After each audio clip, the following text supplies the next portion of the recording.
Olá, boa noite, pessoal. Boa noite a todos. Espero que todos estejam bem. Meu nome é Tiago, eu faço parte do Cairo Instituto. Para quem não conhece tão de forma aprofundada o Instituto, nós desenvolvemos capacitações, cursos voltados à administração pública. Atuamos bastante na pasta da assistência social, da saúde, da educação, da administração, de forma geral. E hoje nós viemos aqui para apresentar o Seminário Brasileiro da Escuta Especializada, que vai acontecer na cidade de Belo Horizonte, Minas Gerais, agora no mês de março, entre os dias 14, 15 e 16 de março, certo? Então, hoje nós trazemos também os ilustríssimos convidados, que são o professor Roberto Fuch de Almeida e o doutor Casé Fortes, que estarão presentes no seminário em Belo Horizonte, ok? Eles vão abordar um pouquinho algumas das temáticas que serão apresentadas no seminário da escuta especializada. Eu vou deixar que eles se apresentem um pouquinho mais, falem um pouco sobre o trabalho deles, né, o que eles desempenham nas suas comarcas, nas suas cidades, seus estados, e é isso aí, eu passo a palavra para os professores. Primeiro, o professor Roberto, por favor. Vamos lá, boa noite, Thiago, boa noite, doutor Casé, boa noite a todos que estão aí participando dessa live com a gente, né, sobre a divulgação aí do seminário que a gente vai estar realizando em Belo Horizonte, dos dias 14 a 16, um seminário sobre a escuta especializada. O meu nome é Roberto Almeida, né, sou professor, advogado e assistente social, né, tenho formação nas 3 áreas de pedagogia, serviço social e direito. Atualmente atuo com capacitações e especialmente nesse momento com capacitações para implementação da lei da escuta especializada nos municípios. Já assessorei e implantei em mais de 40 municípios pelo Brasil afora. Inclusive estou hoje aqui em Birarema, São Paulo, dando o curso e implementando a capacitação da escuta especializada para os profissionais da rede. E também relaciono e trabalho com os alunos da Faculdade de Direito, na disciplina de Direito da Criança e Adolescente, e dou cursos na área do Conselho Tutelar da Rede de Atendimento à Criança e Adolescente. Isso é mais ou menos o que eu faço aí nos dias de hoje. Passo a palavra aí para o doutor Casé. Vai lá, fica à vontade, doutor. Boa noite, Roberto. Boa noite, Tiago. É uma honra muito grande estar aqui com vocês e conversando com os nossos amigos aí. Meu nome é Casé Fortes, aliás, é apelido, meu nome é Carlos José, mas sou promotor de justiça já há 30 anos e sempre trabalhei na área da infância e juventude. Sou um dos coordenadores do movimento Todos contra a Pedofilia e tive a honra de trabalhar na CPI da pedofilia do Senado, que construiu algumas leis que são relevantes aí, por exemplo, a lei da pornografia infantil, a lei Joana Maranhão e algumas outras que modificaram o Estatuto Criança e Adolescente, o Código Penal, todas elas voltadas para a proteção de crianças e adolescentes contra crimes de abuso e de exploração sexual, os quais eu chamo de crimes de pedofilia. Eu trabalho na comarca de Divinópolis, Minas Gerais. Hoje mesmo participei de várias audiências, algumas delas que tiveram no seu bojo oitivas, depoimentos especiais, os 3, por acaso, de estupro, com vítimas de estupro. E, bem, são aí alguns anos fazendo palestra e falando desse assunto com o principal objetivo de prevenir a ocorrência de crimes de abuso e de exploração sexual contra crianças e adolescentes, porque entendo que são aqueles delitos que atacam o que a gente tem de mais importante, que é a criança, que é o adolescente, e atacam de uma forma muito grave, muito profunda, muito séria, muito covarde, e que a gente tem que evitar. E caso eles aconteçam, nós temos que tratar de socorrer a vítima, de acolher a vítima e também de produzir provas necessárias para a condenação dos culpados. Então, meu dia a dia é esse e fico muito feliz de estar aqui conversando com vocês, ainda mais em companhias tão ilustres, né, como do Tiago e do meu amigo Roberto, com quem já estivemos aí várias vezes, em vários lugares, falando a respeito desse assunto. Vamos conversar, que o assunto é muito interessante e vai ser melhor ainda nos dias 14 a 16 de março, lá em BH, se Deus quiser. É isso aí, eu agradeço a apresentação dos professores. Esse é um breve currículo do que eles fazem, né, e do que eles irão apresentar para nós no seminário em Belo Horizonte. E para continuar essa abordagem, né, nós vamos apresentar aqui algumas perguntas que foram elencadas por alguns dos participantes de outras capacitações que nós tivemos da escuta especializada e também sobre o processo de entrevista da escuta especializada. Então, são perguntas que são muito recorrentes, muito pertinentes para esse momento. Eu vou direcionar a primeira pergunta para o professor Roberto. Professor Roberto, poderia explicar um pouquinho mais sobre o que é a escuta especializada de fato? Bom, Tiago, né, e para o pessoal que está ouvindo, a escuta especializada, de acordo com o artigo 7º e 19, artigo 7º da Lei 3.431 e artigo 19 do Decreto 9.603, a escuta especializada é um procedimento de entrevista da criança e do adolescente que foi vítima ou testemunha de violência, com o intuito de proporcionar a essa criança e adolescente acompanhamento especializado para que haja superação das consequências sofridas em virtude da violência. A escuta especializada é um procedimento que será realizado na rede de proteção, né, e segundo o decreto, nas áreas da saúde, da assistência social, da educação, da segurança pública e dos direitos humanos, para assegurar que essa criança supere as consequências da violência sofrida. Isso é muito importante a gente saber que há técnicos da rede de atendimento que podem fazer escuta e que também podem estar intervindo com a criança e com a família dela para que haja superação dessas violências, né?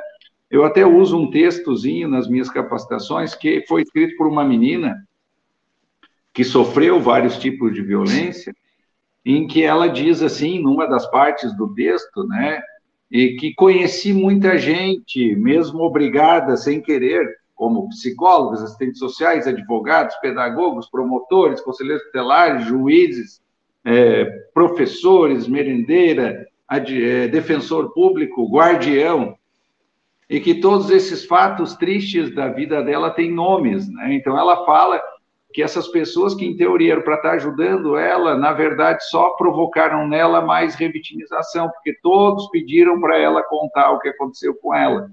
E, na verdade, nenhum deles, ela conclui esse texto dizendo assim, só não me disseram ainda qual será o nome da borracha que será capaz de apagar tudo isso, me devolvendo como página em branco para eu reescrever em cores. Então, quando a gente fala de escuta especializada, quando eu converso com as redes de atendimento sobre escuta especializada, eu sempre digo assim, se você não tem a competência técnica de ajudar que essa vítima apague o que aconteceu com ela, devolvendo a vida dela em branco para ela reescrever em cores, não atenda. Não atenda, porque você só vai estar revitimizando essa criança. E a lei é tão clara que ela diz que a escuta especializada só vai ser feita por profissional capacitado, né? E capacitado nos objetivos e diretrizes da Lei 3.431, isso também está lá no decreto, artigo 27, diretrizes e objetivos da Lei 3.431 e do decreto 9.603. Então, a escuta especializada também não pode ser feita, por exemplo, né? Vou citar aqui como exemplo, que depois acho que até é uma pergunta que vai vir aí para quem está direcionado, né? A escuta, eu vou dizer para quem não está direcionado, é a minha fala lá no seminário, né? A atuação do conselho tutelar na escuta especializada, e eu vou dizer que o conselho tutelar ele está proibido de fazer escuta especializada. Por quê? Porque ele não é profissional e nem está na rede de proteção. A rede de proteção é composta pelos órgãos da segurança, da saúde, da assistência e da educação. né? Então, ele está proibido de fazer escuta porque não é profissional. A maioria dos conselhos tutelares no Brasil, infelizmente, ainda é de ensino médio, né? Se nós até tivéssemos conhecimento técnico, mas também não podemos, né? O doutor Cazé sabe disso. Mesmo que eu fosse psicólogo e assumir a cadeira de conselheiro tutelar, eu não posso exercer a psicologia, porque o meu cargo é exclusivo. Se eu for advogado, eu tenho que pedir licença na OAB, porque eu não posso exercer a advocacia enquanto sou conselheiro tutelar. Então, eu não posso exercer a minha profissão ou o meu profissionalismo enquanto conselheiro tutelar. Então, eu estou proibido de fazer a escuta especializada. Lembrando só, a escuta especializada, a revelação espontânea pode acontecer no conselho tutelar, né? Escuta especializada é que não. Como diz não só o doutor Cazé, mas também diz o doutor Murilo Giacomo, nós estamos com 32 anos de sanção do Estatuto da Criança e Adolescente. Então, acho que chega, né, doutor Cazé? O senhor pode até falar mais sobre isso depois. Chega de amadorismo no atendimento da criança e adolescente. Nós temos que ter profissionais, porque senão nós vamos incorrer em mais violações de direito daquela criança que foi vítima de violência. Maravilha, eu agradeço, professor Roberto. Agora, a próxima pergunta é para o professor Cazé, é sobre a importância da escuta especializada. Qual a importância da escuta especializada dentro da assistência social, da saúde, educação? A gente sempre lembra, e eu nunca posso deixar de falar, que a lei mais importante que a gente tem no país é a Constituição. E a Constituição estabelece como prioridade absoluta a garantia dos direitos da criança, do adolescente e do jovem. Essa lei muito importante para ajudar justamente na garantia desses direitos, para evitar a revitimização de uma pessoa que muitas vezes já foi vilipendiada por um crime, já foi vítima e às vezes testemunha também, e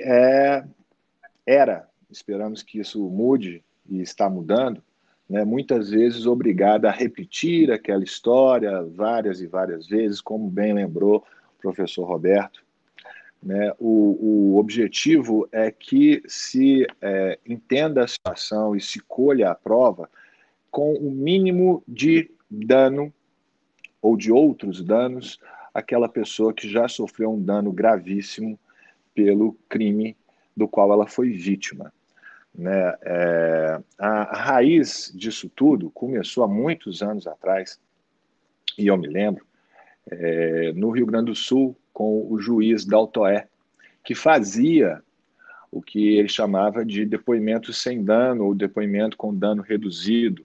E isso era mais ou menos o que se faz hoje no depoimento especial em juízo, né? Ou seja, ouvir a vítima, criança e adolescente, através de um profissional adequado, que pudesse fazer aquilo uma vez só, fazer bem e fazer sem revitimizar aquela pessoa, né? É uma maneira da gente cumprir a lei, ou seja, cumprir a Constituição, proteger a criança e, ao mesmo tempo, conseguir as provas necessárias para o processo criminal do autor, no caso de estupro, por exemplo, e também obter informações necessárias para a assistência, para o acolhimento, para o tratamento daquele dano que a pessoa sofreu com o crime do qual ela foi vítima. Essa é a raiz. Daí é muito importante a gente perceber a diferença principal entre a revelação espontânea, o depoimento especial e a escuta especializada. Né? A revelação espontânea, a vítima chega e ela espontaneamente ela conta o que aconteceu, você pode ouvir. Né? A escuta especializada tem o objetivo de entender a situação, e esse entendimento é feito por profissional adequado, para que haja o acolhimento, para que haja o tratamento da vítima. Né? Já o depoimento especial tem o objetivo de colher prova, mas colher prova pelo contraditório, uma prova que sirva para o processo penal, mas colher essa prova sem causar maiores danos à vítima. Eu já tive ocasião de testemunhar, de participar de audiências em que a vítima era atacada em audiências, muitas vezes pela defesa, que usava uma tática que eu considero antiética, mas que até hoje existe muito, especialmente em crimes de natureza sexual, que é atacar a reputação da vítima para defender o acusado. Então, isso há de ser evitado no depoimento especial, né? Até cabe aqui rapidamente uma história real da qual eu participei, né? Durante a CPI da pedofilia, nós estávamos à disposição, nós fazíamos parte do grupo de apoio técnico, estávamos à disposição para ouvir as pessoas que quisessem se manifestar durante as audiências da CPI. E estava numa audiência em Roraima, na capital de Roraima, e durante a audiência um pai chegou com a família toda, né? E filho, vizinho, amigo, chegou uma turma e eles revelaram que ele revelou que a filha havia sido estuprada dentro de casa por um vizinho, e contou a história toda, e ele foi contando aquela história, e eu fiquei preocupado, mas ouvindo, né? E a menina não falou, não foi uma revelação espontânea, o pai é que estava contando, né? E ele disse isso, né, que a casa dele foi invadida e que ela foi estuprada e tal. E a minha primeira pergunta foi: como ela está? Ela já teve o devido acolhimento, ela já foi atendida, ela já foi tratada do mal que ela sofreu, da violência da qual ela foi vítima, né? E ele me respondeu com uma pontinha ou mais de orgulho, dizendo o seguinte: não, nós não mexemos em nada, inclusive não deixamos nem ela tomar banho, que é para preservar a prova, e ela já contou para todo mundo aqui, várias pessoas já perguntaram, ela vai contar para o senhor aqui agora. Ou seja, aquela vítima não foi tratada e estava sendo obrigada a reviver aquele acontecimento. Isso é uma coisa que, evidentemente, deve ser evitada, não é admissível, né? Porque, afinal de contas, o que a gente quer, em primeiro lugar, é o positivo, é o ajudar, é o acolher, é o tratar. Claro, queremos também uma prova bem produzida, queremos a punição do acusado, porque isso é prevenção também. Eu sou promotor de justiça, eu quero isso. Eu quero punir o acusado, né, caso haja provas suficientes para tanto. Mas, em primeiro lugar, a gente tem que querer e a gente tem que fazer o acolhimento, o tratamento da vítima. A importância dessa lei é justamente isso: pensar em primeiro lugar no que está na Constituição, botar em primeiro lugar a criança, a adolescente, o jovem, a vítima. Ou seja, vamos ouvi-la, mas não vamos ouvi-la repetidas vezes, não vamos obrigá-la a repetir indefinidamente ou para várias pessoas, muitas vezes curiosos, uma curiosidade mórbida que vem ali, às vezes que não tem utilidade alguma, que não seja satisfazer aquela curiosidade mórbida, né? E nós temos que evitar isso. É o que o Roberto acabou de falar aí. Não deve haver essa arguição, essa oitiva, de uma pessoa que não possa, dentro da lei, fazer alguma coisa de útil, e não simplesmente ouvir aquilo para satisfazer a própria curiosidade. Essa lei veio para justamente fazer cumprir, dentre outras, veio fazer cumprir a Constituição, colocando em primeiro lugar o bem-estar da criança e do adolescente, que são vítimas, especialmente de violência sexual, de abuso, exploração sexual, de crimes de pedofilia. Maravilha. Mas também, Tiago, deixa eu só fazer uma colocação, posso? Né? Só acrescentar aqui. Veja, ó, o doutor Cazé foi muito feliz em falar, especialmente a violência sexual, né? Isso a autora do projeto de lei, ela deixou claro num folder que ela divulgou, dizendo que essa lei é especialmente para as vítimas de violência sexual e violência física.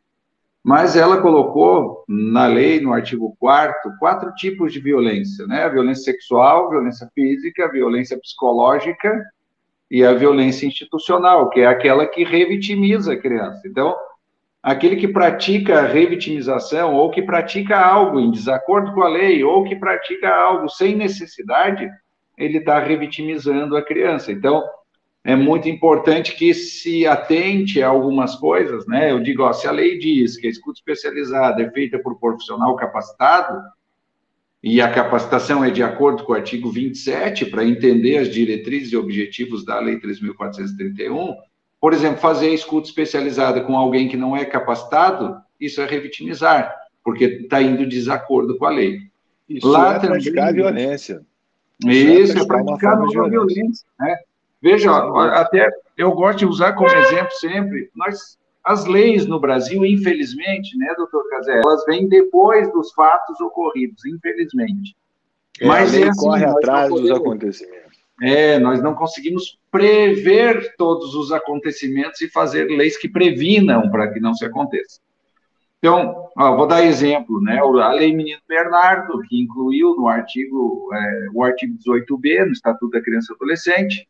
Para que a Lei Menino Bernardo? Para se evitar que coisas aconteçam com outros meninos, como aconteceu com o Bernardo.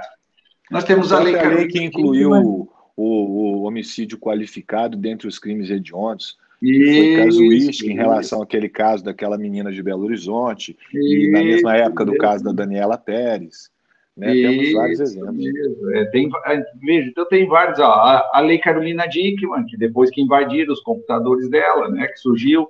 A lei agora existe isso, da Joana Maranhão. Nós temos a lei, por exemplo, a Maria da Penha, só depois que a Maria da Penha sofreu todas as violências.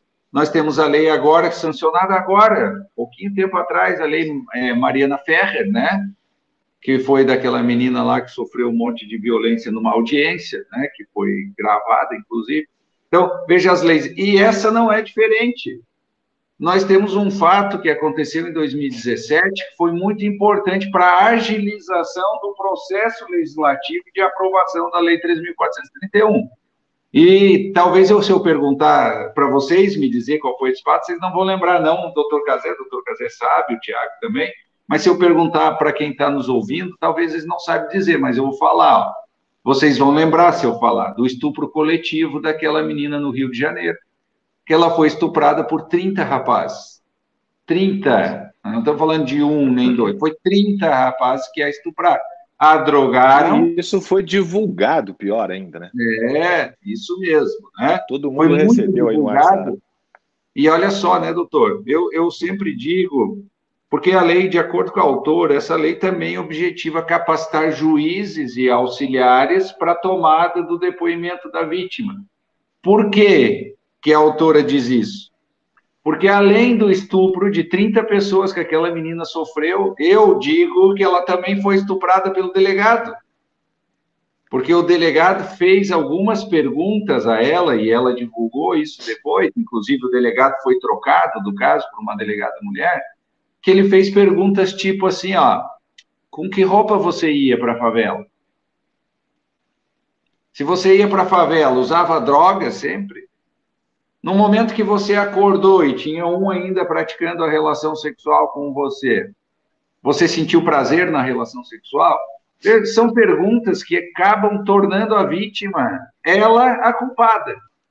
E que eu entendo perfeitamente, até porque sou advogado também, e eu também quero ver os agressores todos presos, né? Volto a dizer assim, quero ver os agressores presos. São situações que têm a ver com o crime, com certeza, talvez, porque tem que ser avaliado as circunstâncias do crime, o promotor também avalia isso, né, as circunstâncias do crime, mas são perguntas que não precisariam, por exemplo, ser feitas para a vítima. Poderiam ser feitas para uma testemunha, para a família, com que roupa ela estava vestida. Eu posso perguntar para a mãe dela, mas são perguntas que direcionam, olha só, quando eu faço essa pergunta para a vítima, com que roupa ela estava vestida, eu estou dizendo que ela foi estuprada por uma má escolha da roupa que ela usou. Não é os agressores que estupraram, não é os agressores que são culpados. A culpada é ela que escolheu um short curtinho. A culpada é ela que escolheu uma saia mais curta. E isso não São pode perguntas acontecer. desnessárias e que só né? servem para criar, para insinuar na melhor das hipóteses, uma culpabilidade da parte da vítima. E automaticamente retira a culpabilidade do autor. Né? Eu acho que isso é matéria de defesa e nem sempre uma defesa das melhores. Aquilo que eu estava falando, sempre é usada essa técnica de desmoralizar a vítima nos crimes sexuais, principalmente, que é uma técnica que nem sei se assim pode ser chamada, porque para mim é uma falta de ética, simplesmente. Exatamente. Mas veja só, né, doutor e Tiago? Nós, infelizmente, a população brasileira, as pessoas, elas são, assim, preconceituosas, né? Eu uso um exemplo típico para a gente ver que isso acontece em outros casos. Eu uso o exemplo nos meus cursos dizendo assim, ó, se uma criança de 9 anos bater na sua porta meia-noite pedindo socorro, e quando eu abro a porta, ela diz assim, tio, tia, me ajuda, pelo amor de Deus, eu estava passeando aqui na rua e os meninos me agarraram, me passaram a mão. Qual é a primeira coisa que vem na cabeça de todo mundo, né? A primeira coisa que vem é, mas o que você está fazendo na rua essa hora? Veja, ó, já é uma fala que direciona que quem tem a culpa é a menina. Né? E quem tem a culpa é o agressor. Eu sempre digo, né, que a culpa é sempre do agressor e não da vítima. E como o doutor diz, é usar teorias de defesa que vão desqualificar a agressora. Já me rendeu algumas discussões, né? Uma pessoa falando assim comigo, mas você fica falando aí de crimes de pedofilia e etc., mas a gente vê aí muita menina de 12 anos, de 13 anos, que está maquiada, está com um shortinho curtinho, andando na rua, mexendo com os homens de noite e tal, como se isso autorizasse qualquer coisa. Pelo contrário, se ela está nessa situação, é porque nós já falhamos com ela. Porque ela não deveria estar assim. Se ela tivesse tido o verdadeiro apoio da família, da sociedade, do Estado, ela não estaria nessa situação. Ela já está por essa condição, ela já está numa situação de risco. E a pessoa aproveita-se dessa situação de risco para piorar, achando que está autorizado, por isso, a cometer um crime, tendo essa criança como vítima. Ou seja, a mesma coisa que você pegar uma pessoa que já está caída, que já está machucada, e você, em vez de auxiliar essa pessoa, você vai se aproveitar e agredir mais. Você pega um cara que foi assaltado, o bandido bateu, deixou ele caído no chão, levou o celular e o relógio. Você aproveita, passa por ali, dá a mão para ele levantar? Não. Você rouba também a pulseira, o colar, dá mais um chute e vai embora. É a mesma coisa, ou seja, você está aproveitando numa situação que já é grave por si só, para se entender autorizado a praticar um crime e piorar essa situação. Exatamente. E aproveitando a deixa, então, para a gente continuar essa... Né, eu acho que muitas das perguntas que a gente vai fazendo vão respondendo as próximas, né? E aproveitando isso, eu quero já direcionar ao professor Roberto a pergunta de qual seria o público-alvo, quem que atende a escuta especializada, qual que é o público que faz esse atendimento, né, essa entrevista da escuta especializada?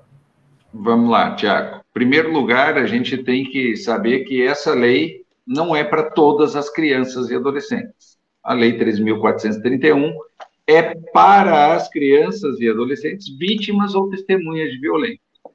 Então, a gente já reduz o público de atendimento das redes de atendimento, né? Na Lei 3.431.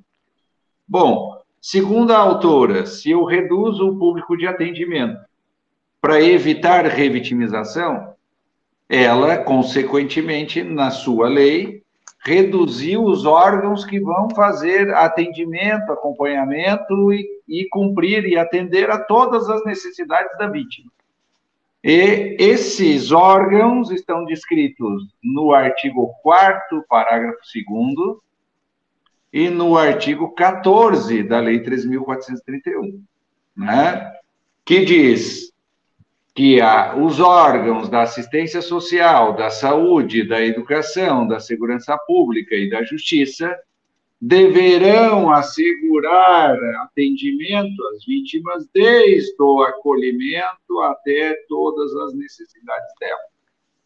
Então, eu tenho dito ultimamente, porque a gente vai evoluindo também, né? Desde a primeira vez que eu dei um curso de escuta especializada para agora, que já faz mais de 4, 5 anos que já estou nessa luta aí para a implementação da escuta especializada, e cada vez que a gente estuda mais, eu aprendo que essa lei 3.431, ela não trouxe nada de novo, ela trouxe o reforçar o que é atribuição de cada um já, né?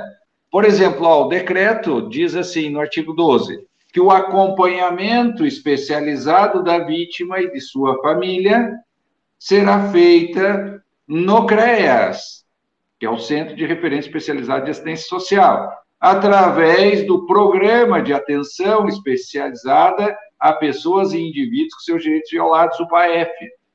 Veja, e tem gente que ainda acha hoje que uma vítima de violência sexual, se ela é criança ou adolescente, é o conselho tutelar que tem que acompanhar. Não, né? O conselho tutelar não é profissional, não é técnico, não faz acompanhamento. Quem acompanha é assistência. Se essa vítima foi vítima de violência sexual, quem tem que fazer um acompanhamento também da parte de saúde dessa criança? A saúde. Olha só, vou dar um exemplo aqui que eu mais uso no dia a dia, né? E não vou usar agora aqui a violência sexual, vou usar a violência física. Vamos dizer que o doutor Cazé tem um filho da mesma idade, mais ou menos que o meu, que o Pedro, né? E que também, como é que é o nome dele mesmo, doutor? Não me lembro agora. Theo. O Theo, né?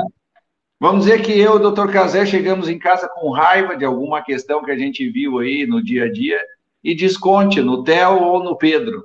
E nesse descontar eu quebro o braço dele. Eu faço sempre a pergunta, né? O meu filho com o braço quebrado, qual é o primeiro lugar ou a primeira secretaria que deve atender ele? É a saúde, para cuidar do braço. O positivo Mas, primeiro. Isso, né? E tem gente que diz que é para ir primeiro na delegacia, né? Primeiro na saúde, né? Vai na saúde. Pode querer, na minha terra a gente fala assim, não posso furar 2 olhos meus para furar um do outro. Pois é. Aí arruma o braço, mas em virtude dessa violência física, o Pedro ou o Theo pode desenvolver também uma outra coisa, que é síndrome do pânico, depressão, e é a saúde também que cuida da saúde mental das crianças, né? E de pessoas. Bom, em segundo lugar, nós temos uma outra secretaria que acompanha, faz apoio e orientação, inclusive tem nos seus componentes orientação sociojurídica das pessoas que tiveram seus direitos violados. Essa outra secretaria, Assistência Social, que vai reforçar a capacidade protetiva das famílias, vai trabalhar as violações com as famílias, inclusive tem, ainda lá na Lei 3.431, artigo 19, algumas atribuições que a assistência social também vai fazer, como comunicação ao Ministério Público, como comunicação ao juiz, como encaminhamento para a rede e outros órgãos da rede. Bom, olha só, depois de ter sido atendido na saúde e estar sendo acompanhado na assistência social, tem um outro órgão que vai fazer a investigação do crime, que é a polícia, né? E aí, se tiver provas suficientes, o promotor encaminha a denúncia do processo crime, ou a denúncia crime, né, para o juiz, e o juiz condena o agressor se houver provas suficientes e provas bem elaboradas. Então, olha só, para quem que é essa lei, Tiago? Para a saúde, para a assistência, para a educação, para a justiça e para a segurança pública. Mas você não falou aí da educação. A educação está incluída no decreto, está incluída na lei, mas só fala educação, não diz o que ela faz, mas no decreto fala o que ela faz. Por que a educação está incluída? Porque 90% dos casos de revelação espontânea de violência acontece na escola. Não só através de fala espontânea, né? Até é legal deixar claro isso, porque a revelação espontânea, ela não acontece só quando a criança procura um professor, por exemplo, para contar o que aconteceu com ela. A revelação espontânea, ela pode acontecer através de um comportamento da criança, uma mudança de comportamento da criança. Olha aqui, quer ver? Eu vou citar um desenho, exemplo de uma brincadeira. Um desenho, um caso que várias... aconteceu comigo, né? Que eu recebi essa comunicação de ameaça ou violação de direito, ou de suspeita de violência sexual, de uma criança de 3 anos que se masturbava na creche. Então, veja, se ela faz isso, alguma coisa está acontecendo em casa que ela está vendo ou estão provocando nela. Então, isso já se configura violência e essa criança precisa de alguém especializado para ouvir ela. Não é qualquer pessoa, né? E daí, veja aqui, ó, não quero desfazer, até porque a minha fala é os procedimentos do Conselho Tutelar com relação à escuta especializada, e a minha fala nunca vai ser de desvalorização do Conselho, mas nesse contexto de escuta especializada e de Lei 3.431, o Conselho Tutelar é dispensável. É dispensável.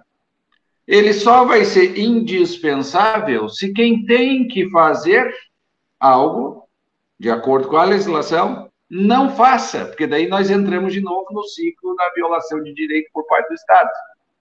E aí entra o Conselho Tutelar requisitando o serviço daquele que tem que fazer, não fazendo no lugar. Então, inclusive, é muito aí importante. também nós temos as ações judiciais de aplicação de medidas protetivas. Exatamente. Né, que, via de regra, acompanham quando a gente tem um crime cuja vítima é criança, muitas vezes tem também esse tipo de ação. A gente tem várias aqui todo dia, né? Isso, ó, quer ver? Ó, por exemplo, vai dar para ver no artigo 21 da Lei 3.431, que trata das atribuições da segurança pública, e vai dizer que o delegado pode solicitar ao juiz, né, as medidas cautelares e também as medidas de proteção, entre as quais, olha lá, não permitir o contato da vítima com o agressor, a prisão cautelar do agressor, quando houver suficientes indícios, o delegado pode pedir já. O delegado pode pedir agora o afastamento do agressor, né? Que, inclusive, né, doutor, na Lei Maria da Penha, o delegado já concede a medida de afastamento, mas que com relação à criança ele tem que pedir para a criança, a gente tem que pedir ao juiz. Isso. Requerer o delegado pode pedir a inclusão no PPCAM, que é no Programa de Proteção à Criança e Adolescente Ameaçado de Morte, que antes não podia, era só Conselho Tutelar, Ministério Público e Defensoria, agora com a lei o delegado também pode pedir a inclusão. E olha só o mais inovador que me parece aqui da Lei 3.431, mas que não deveria ser inovador. O delegado solicita aos órgãos socioassistenciais os atendimentos às quais a criança tem direito, a criança e a família têm direito. E daí aqui nós vamos entrar numa coisa que é muito importante da Lei 3.431, que ela fala que deve haver a capacitação preferencialmente e conjunta de todos os órgãos envolvidos. Por quê? Porque é difícil, eu sei que é difícil, para mim é difícil, só foi mais fácil depois que fiz serviço social. Imagine para um delegado saber quais serviços socioassistenciais a família tem direito, né? Nem ele sabe como é que ele vai encaminhar. Mas isso é culpa do delegado? Não. Aí a assistência social tem que conversar, começar a fazer conversas com o delegado, com o promotor, com o juiz, para explicar qual é o trabalho deles. Então, é muito importante, né? Aqui, uma das coisas... Eu acho muito legal a legislação. Eu já sou apaixonado pelo Estatuto, porque eu acho que ele é completíssimo, né? Mas essa veio completar algumas dificuldades que a gente tem, inclusive na implementação do Estatuto. Por exemplo, nessa lei diz que esses 5 órgãos têm que estabelecer mecanismos de referência, contra-referência e comunicação, que é o que falta muito na rede de proteção, não é, doutor? Falta comunicação, a rede não se comunica. E não se comunicando, a gente provoca revitimização, porque se eu me comunicasse, eu ia saber que ela já passou por uma escuta, que ela já passou por um depoimento. Mas não, daí vai lá um professor que não sabe, que não se comunica, e quer saber tudo que a criança fez de novo, né? Então, começa tudo de importante. novo. É uma lei super inovadora e atual, para que a gente pare com alguns vícios aí que a gente tem. Ela estimula a formação desse protocolo de comunicação.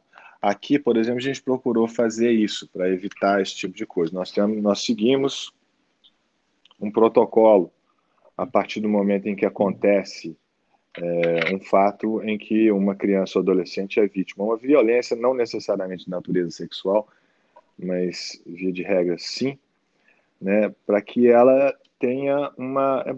não tem que se criar muita coisa, não. Simplesmente organizar a atuação dos órgãos que já existem. Exatamente. É só organizar a situação. E lembrar cada um da sua competência, né? Porque eu sempre digo, tem que lembrar cada um da sua competência.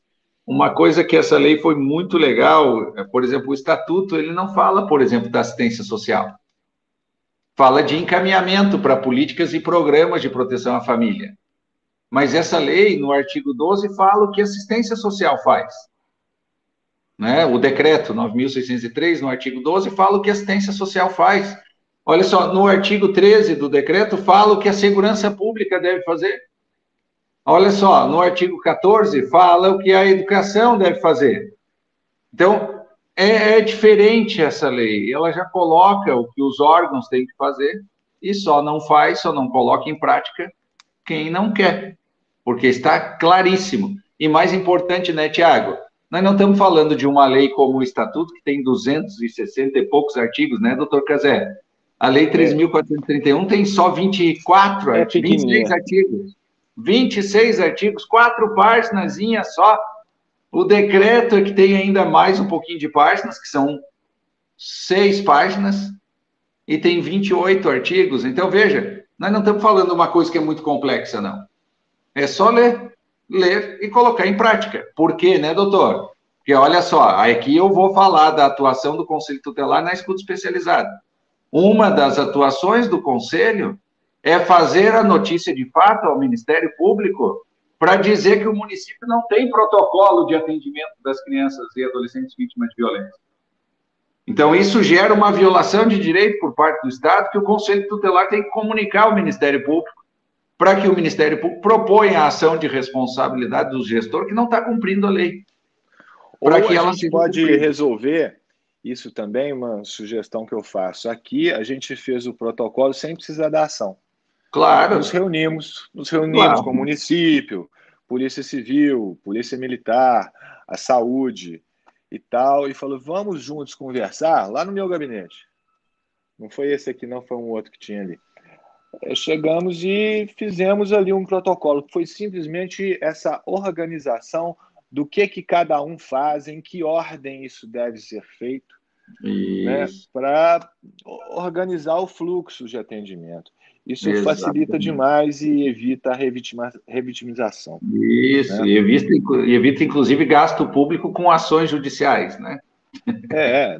Eu acho que sempre que a gente puder evitar uma ação, especialmente contra o município, contra o Estado, a gente deve, né? Eu sigo o que a minha vozinha sempre falou. A gente primeiro conversa e pede. Se não der, aí parte pro pau, tudo bem, vamos lá. Isso aí mesmo. Por isso que eu digo que, antes de fazer a notícia de fato, cabe ao Conselho Tutelar indicar a falta desse serviço público no relatório trimestral, que o Conselho Tutelar é obrigado a fazer, de acordo com o artigo 23 da Resolução 170, indicando a falta do serviço integrado de atendimento a crianças e adolescentes vítimas ou testemunhas de violência.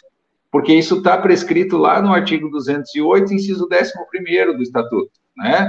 Que cabe ação de responsabilidade por falta, por não oferecimento desse serviço. Mas o Conselho Tutelar pode colocar no relatório trimestral, pode provocar uma reunião no CMDCA, pode provocar uma reunião com os conselhos de direitos, de assistência, de saúde, pode pedir uma reunião com o promotor, para, se não está funcionando na rede, para que o promotor peça uma reunião também com o prefeito e com a rede para implementar o fluxo. Mas se não der a conversa, como diz a mãezinha do Dr. Cazé, né, se não der a conversa, a gente parte para o pau mesmo, porque daí tem que ser assim, infelizmente. E olha, doutor... A conversa geralmente é mais rápida e mais eficiente. Quando as pessoas estão muito mais dispostas a isso, né? E diminui violação de direito. Eu vou aproveitar esse momento que é difícil acompanhar o raciocínio de vocês, é muita informação. Eu vou continuar aqui a rodada de perguntas com a última pergunta, que fala sobre o depoimento especial, que ela é direcionada para o professor Cazé. Como que funciona na prática, além da escuta especializada, mas também o depoimento especial?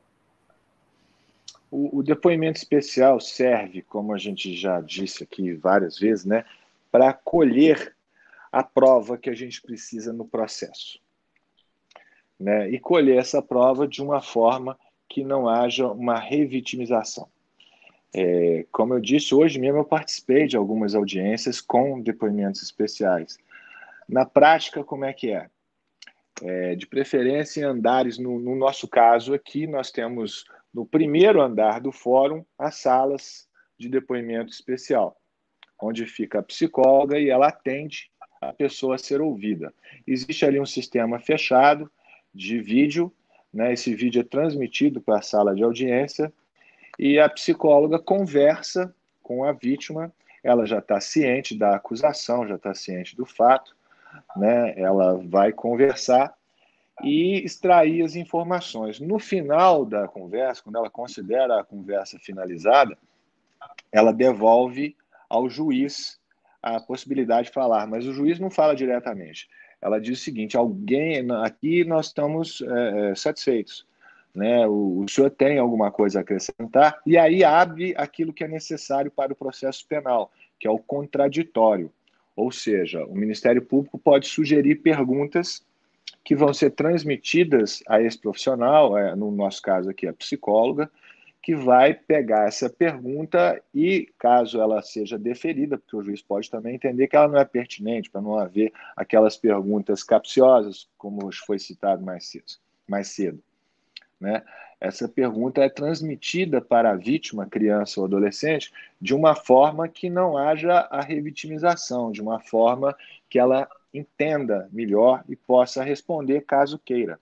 É claro que esse depoimento também ele é bem mais demorado, porque antes o psicólogo tem que fazer ali um trabalho, né, de conquista, de colocar a vítima numa situação confortável. A própria lei já prevê que isso é feito num local acolhedor, num local diferente, não é uma sala fria de audiência, né, é um local preparado para tanto, tem uma poltrona confortável, né, o sistema de transmissão não é ostensivo, embora a pessoa saiba que ele está ali presente, né, tem uma conversa prévia sobre outros assuntos, até que eles fiquem à vontade, psicólogo e testemunha ou vítima, né? E a partir daí o assunto é abordado, mas sempre abordado de uma forma mais leve possível, mesmo que seja um assunto pesado, né? A partir daí deixa a pessoa se manifestar, falar da forma que ela quiser. Eventualmente existem perguntas, existem estímulos, né? Para que a pessoa possa revelar os fatos que a gente precisa saber. Hoje, por exemplo, nas 3 audiências em que houve depoimento especial, ninguém fez pergunta. Eu não fiz, a defesa não fez pergunta. Porque aquilo que saiu na conversa espontânea foi suficiente para aquilo que a gente precisava saber, né? Até algumas questões práticas. Por vezes, esses depoimentos são muito demorados, porque eles contemplam essa fase de conquista, de colocar a pessoa à vontade. Então, eu tenho sugerido, e até coloco isso aí como discussão, se essa sugestão é válida. Eu tenho sugerido para que essa conversa comece, para que nós tenhamos tempo suficiente, né, de fazer várias audiências. Hoje, por exemplo, foram mais de 15, né? Essa conversa comece antes e a transmissão para a sala de audiência seja iniciada no momento em que se vai abordar os pontos relevantes que são necessários para o processo, né? Porque o objetivo principal do depoimento especial é esse, é produzir uma prova lícita, uma prova válida, sem revitimização, da forma mais branda possível.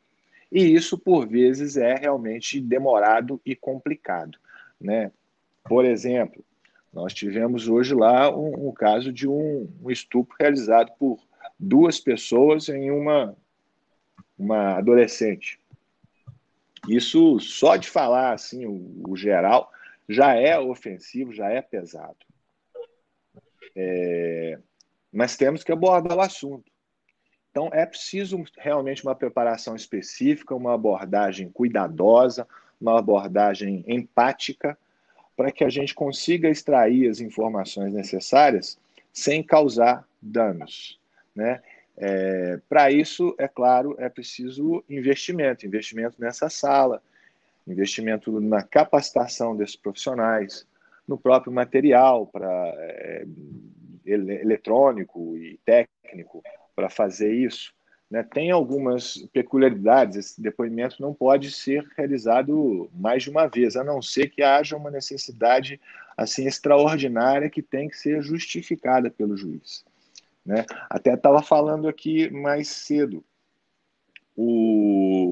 a escuta especializada não tem a finalidade de produzir prova. Então, vamos relembrar, né? Separar. A escuta especializada é feita ali pela rede, por pessoa capacitada, mas ela não tem essa finalidade de produzir prova. Ela tem a finalidade de colher informações para o acolhimento, para o tratamento da vítima. O depoimento especial é judicial, é uma prova produzida dentro de um processo judicial que tem uma série de outras regras processuais que valem para todos os processos, né, o contraditório, entre outros. Então, mas se a gente consegue informações suficientes através da escuta especializada, embora não seja o objetivo primordial dela, eu acredito que elas podem ser usadas no processo e podem, inclusive, servir para dispensar o depoimento especial, que é mais uma maneira de evitar a revitimização, né? Isso já aconteceu algumas vezes em alguns processos nos quais eu atuei. Tínhamos registro da escuta especializada e esse registro foi suficiente. Muitas vezes acontece também que já houve casos que eu considerei que o registro da escuta especializada era suficiente para o processo, mas a defesa fez questão do depoimento especial. É direito da defesa, né? Ter a oportunidade de ouvir novamente e fazer a defesa, e fazer as suas perguntas, tentar ali o contraditório. Mas eu acho que a gente pode trabalhar aí para tentar, inclusive, evitar o depoimento especializado e, quando ele for feito, que seja feito de uma maneira correta, né?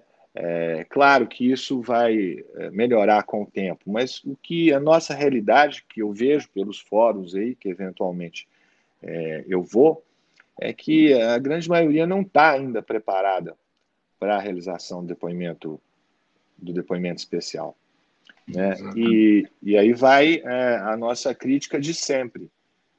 Criança e adolescente estão como a única prioridade absoluta, mas nem sempre são encarados dessa forma, né? Vejam bem, aí eu faço a comparação com a Justiça Eleitoral e a Justiça da Infância e Juventude. A Justiça Eleitoral brasileira recebe todo tipo de incentivo para sua modernização, e isso tem surtido um efeito. Nós podemos nos orgulhar da qualidade da nossa justiça eleitoral, dos fóruns da justiça eleitoral, do material, da capacitação do pessoal. Ótimo, excelente. Mas nós tínhamos que ter, antes disso, o mesmo investimento, a mesma qualidade de prestação de serviço na justiça da infância e juventude, inclusive no caso do depoimento especial. Aqui nós temos privilégio de ter essas 3 salas e profissionais capacitados, mas isso é raro. Isso é raro, infelizmente isso é raro. E é uma coisa que nós precisamos saber, né? Mas estou vendo que o Roberto está querendo comentar, fica à vontade, viu, Roberto? Não, acho que até o que eu ia dizer, até acho que o Thiago é que vai ficar feliz da vida, né? É que assim, pessoal, a gente também não vai falar tudo que vai falar lá no seminário aqui, né? Então, por isso, a gente vai deixar coisas e muito mais já coisas. Já deu um tanto de spoiler aqui, né? Já estouramos o tempo faz hora, né, doutor Casero? Mas assim, vários spoilers. Com certeza, com certeza. Então, assim, pessoal, né, eu vou fazer uma fala aqui que seria até, eu acho, do Thiago, né? Assim, não percam o seminário. Não percam, né? Vocês podem participar de maneira online ou presencial. Sempre vou dizer que presencial é muito melhor, porque nós vamos estar olhando nos olhinhos de vocês aí, que estarão lá em Belo Horizonte. Inclusive, podemos combinar... Perguntas são muito boas. Claro, e também poderemos estar conversando, inclusive depois das palestras, né? Porque a gente faz isso mesmo. O pessoal que participa aí comigo sabe que eu gosto de depois sair para tomar um vinho, bater papo e continuar falando de trabalho, né? Já fizemos isso, né, doutor Cazé, em Belo Horizonte? Muitas vezes. Tudo junto. Falamos das nossas famílias, dos nossos filhos, e que é muito importante também essa troca aí de amizades, né? Então, não percam, não sou só eu que vou estar, nem só o doutor Cazé, nós também temos a Janice, né? E uma psicóloga que vai falar sobre como fazer essas entrevistas, o que é muito importante, foi muito bem incluída a doutora, como é que é o nome dela, Tiago? A professora Ira Maia. A professora Ira Maia é muito importante, porque ela vai ensinar algumas técnicas também da escuta especializada. Então, venham com a gente, pessoal, dia 14, de 14 a 16 de março, em Belo Horizonte, né? Já vão aproveitar para conhecer essa capital mineira espetacular, dos barzinhos gourmet, pão de queijo, né? Dos barzinhos gourmet também, né? Dos campeões, barzinhos gourmet. Não percam essa oportunidade. Bacana é que em BH, qualquer lugar que você for, pode ser um botequinho ali da esquina, pode ser um restaurante chique, você vai ter comida boa e vai ter um pão de queijo de primeira. Pão de queijo de Minas Gerais, desculpa, estou puxando para o meu lado aqui, mas pão de queijo de Minas Gerais é que é pão de queijo. Fora de Minas, a gente tem umas coisas até legais, mas não são pão de queijo. Pão de queijo é só aqui. Exatamente. Então, pessoal, eu gostaria muito de agradecer a presença dos professores Roberto e doutor Cazé Fortes. Você que está assistindo ao vivo, eu quero convidar você para participar também amanhã. Nós teremos uma nova live com as professoras, a mestra em saúde mental e atenção psicossocial, a professora Ira Maia Hanai Galerani, que vai abordar, como o professor Roberto falou, a entrevista da escuta especializada. E nós teremos também a presença da professora e assistente social, mestra em serviço social, Janice Merigo, que também vai abordar a lei da escuta especializada e a implementação da lei, certo? Lembrando a todos que esse evento ele vai acontecer nos dias 14, 15 e 16 de março em Belo Horizonte, no formato presencial. Então, como também o professor Roberto já adiantou, e o professor Cazé também, é importante esse network que a gente tenha com assistentes sociais, com psicólogos, com os próprios docentes que estarão presentes lá. Então, esteja em Belo Horizonte, faça o que você puder para que os recursos federais sejam deliberados para que você possa se inscrever para esse seminário. E Thiago, caso você... não, pois não? Posso? Aqui, ó, vamos levar lá para sortear uns livros e umas camisas também. E para vender, tem livros excelentes do Roberto, eu tenho todos. É verdade. Aqui, vamos estar lá para sorteio camisas, aqui, livros. Ó, já esse aqui tem fica do meu ladinho aqui, ó. Hein, Roberto? Esse aqui é do dia a dia. Muito bem, muito bem. E quem se interessar por esse assunto aqui também, vamos ter isso. E vou até pegar ali uma camisa que a gente vai levar umas para sortear. Espera aí que eu vou mostrar para vocês, vai falando aí, Thiago. Maravilha. Eu vou concluindo aqui que nós teremos também o formato híbrido, né? O formato online desse seminário. Então, caso você, de forma nenhuma, não vou conseguir estar presente em Belo Horizonte nesses dias, não tem problema, nós também teremos o seminário no formato online. Olha a camisa do Todos contra a Pedofilia, que é o movimento que o doutor Cazé, ele né, leva à frente e ele sempre leva para os nossos eventos, sempre falando muito sobre o amor, a saúde, a educação e o respeito. Perfeito. Vamos levar umas camisas dessas lá para sortear para o pessoal. E eu tenho um último recadinho, que para os 10 primeiros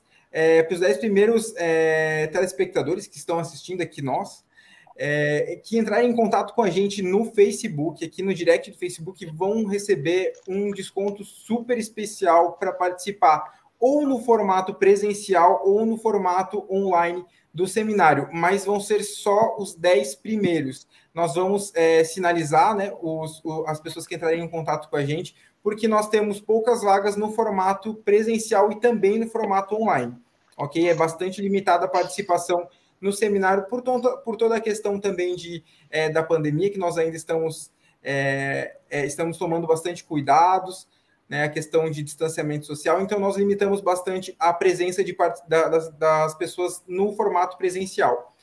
Então, lembrando mais uma vez, entrem em contato com a gente ali no direct do Facebook, para que a gente possa passar para vocês essa promoção que a gente tem só para os 10 primeiros que entrarem em contato com a gente, ok? Mais uma vez, gratidão, professores.